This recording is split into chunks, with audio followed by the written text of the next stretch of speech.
जीतन राम मांझी ने अपनी ही पार्टी की पूरी पोल पट्टी खोल के सामने रख दिया है। जीतन राम मांझी ने अपने एक भाषण के दरमियान बताया कि कैसे एक आईएएस या डीएम चाहे तो जो व्यक्ति चुनाव जीत रहा होता है उसे चुनाव हरवा सकता है और जो चुनाव हार रहा होता है उसे चुनाव जितवा सकता है। और जीतन राम मांझी के इस बयान के बाद आरजेडी, कांग्रेस, तमाम विपक्षी पार्टियां भाजपा, एनडीए से सवाल पूछ रही हैं कि क्या बिहार विधानसभा में इसी तरीके से एनडीए एक तरफा चुनाव जीतने में कामयाब रही और आरजेडी को पूरी तरह से सफा छट कर दिया गया।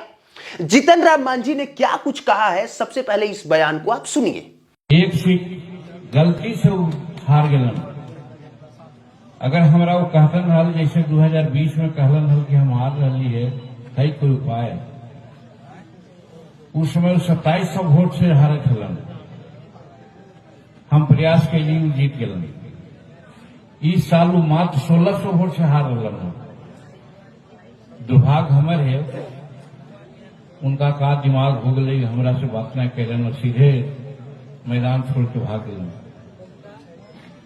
जौन साथी जो 2020 में जो कलेक्टर अभिषेक सिंह जी अभी त्रिपुरा में है, वो टेलीफोन करे थलन कि सर हम तोरा 2700 वोट से पीछे है, लता जिता दिलिए हल, अभी तो 16 वोट के पीछे है, जितावे में कौन दिक्कत है।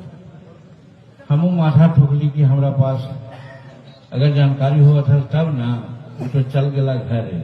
खैर कहे का मतलब कि हम जे रात दिन जनता के काम ला बैठल रहे ही गया में। कैबिनेट मंत्री जीतन राम मांझी, पूर्व मुख्यमंत्री जीतन राम मांझी, हम पार्टी के सर्वेसर्वा जीतन राम मांझी इतनी बड़ी बात कहते हैं, आप खुद सोच के देखिए। जीतन राम मांझी जी ने इस भाषण में कहा कि 2020 के चुनाव में एक कैंडिडेट जो टिकारी विधानसभा क्षेत्र के थे वो 2700 वोट से चुनाव हार रहे थे, लेकिन आईएएस अभिषेक सिंह ने उनको चुनाव जितवा दिया। और अगर दोबारा से 2025 में उसी आईएएस के कांटेक्ट में ये होते तो 1600 से ये चुनाव हारते नहीं।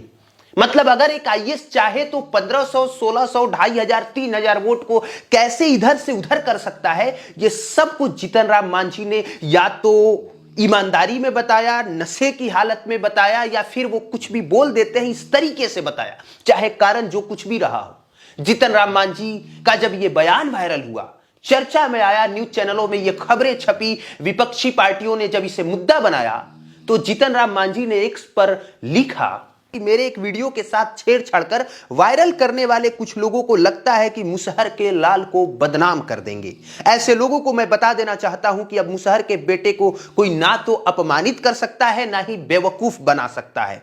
आसमान पर थूकने वालों, तुम यह भूल रहे हो कि आसमान पर फेंका हुआ थूक तुम्हारे ही मुंह पर गिरेगा। अब मांझी ब्रांड बन चुका है, किसी से डरने वाला नहीं। जीतन राम मांझी का यह बयान सुन के, ये पोस्ट सुन के इतनी हंसी आती है कि क्या सच में अपनी जाति के लोगों को ये नेता लोग महामूर्ख समझते हैं। जीतन राम मांझी जी ने इतनी बड़ी बात कही और कह रहे हैं कि वीडियो के साथ छेड़छाड़ किया गया, तो जो रियल वीडियो है वो जीतन राम मांझी ने पोस्ट क्यों नहीं किया। जीतन राम मांझी जी ने रियल वीडियो पोस्ट नहीं किया है।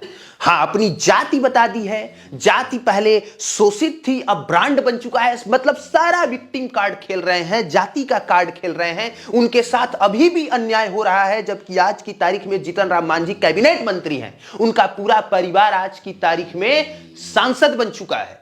लेकिन अभी भी जीतन राम मांझी का कहना है कि अभी भी उनको गिराने की कोशिश की जा रही है। तो आप खुद सोच के देखिए कि मांझी जी ने जो ये बयान दिया है कि आईएएस चाहे तो 1600 और 2200, 2500 वोट से हरवा सकता है, जितवा सकता है, अगर ये सही बयान नहीं है तो सही वीडियो क्या है, जीतन राम मांझी जी वो पोस्ट कर दीजिए। क्योंकि आपने बतौर इसमें डीएम आईएएस साहब का नाम भी लिया है, जिनका नाम आपने अपने ही मुखार बिंदु से बताया, अभिषेक सिंह। जौन साथी जो 2020 में जो कलेक्टर अभिषेक सिंह जी अभी त्रिपुरा में है, आपको बता दें कि आईएएस अभिषेक सिंह त्रिपुरा कैडर के 2006 बैच के अधिकारी हैं। और अब सबसे बड़ा सवाल कि अगर ये सब कुछ सच में होता है और दबी जुबान में ये सारी बातें होती हैं, तो फिर मूर्ख किसे बनाया जा रहा है। क्या सच में राहुल गांधी जो आरोप लगाते आ रहे हैं, क्या वो सच में सब सही है?